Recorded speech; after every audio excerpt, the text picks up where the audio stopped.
ready to serve mga gomengs. Ang atong bring house fried rice mga gomengs. Fried rice atong birada mga gomengs. Kay nabi ispili ni mga gomengs nya panibirtik mga gomengs. Gamitan nato ni strategy sa pagluto mga gomengs. I-fried rice nato ni para super panalo tayo mga gomengs. Matik ang sintinyal na abuhan mga gomengs.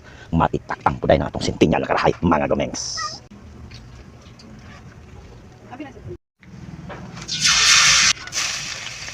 Garlic mga gomengs o kahos mga gomengs. Ano to kunahon mga gomengs kahos. Brownon man ato ng mga gomengs. Ang bring house na beef steak mga gomengs. Ang ato ang fish fillet mga